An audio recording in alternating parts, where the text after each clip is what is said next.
বেরিয়ে গেছি, যাচ্ছি এখন একটু মাসির সাথে ভিডিও শ্যুট করতে, মানে মেনলি মাসিরই কটা ভিডিও শ্যুট করতে যাচ্ছি। তো ভিডিওগুলো করতে যাই, আর আগের দিন যেই প্লেসটা ছিল ঠিক সেই প্লেসেই ভিডিও শ্যুটটা হবে আজকেও। তো চলো যাই। আর দেখো আমাদের এখানে আলু মোটামুটি হয়ে গেল, আর ওই যে সর্ষে হয়েছে। বেরিয়ে গেলাম ভিডিও শ্যুট করার উদ্দেশ্যে, মাসি, বুনি, আমি তিনজনে। আর এই দিনটা ছিল পৌষ সংক্রান্তির দিন। আমাদের গুসকরাতে যে কোনো নদীটা আছে, ওই নদীর ধারেই কেউ কেউ ফ্যামিলি নিয়ে, কেউ কেউ বন্ধু বান্ধব নিয়ে সবাই পিকনিক করছিল। এবছরই প্রথম পৌষ সংক্রান্তির দিন আমরা গিয়েছিলাম, আর এত মানুষের ভিড় দেখতে পেলাম।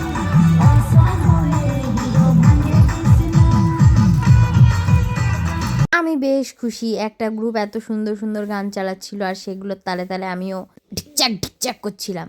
আর নদীর পাশাপাশি কিছু কিছু জমিতে আলু চাষ করা হয়েছে, যেভাবে তোমরা দেখছো।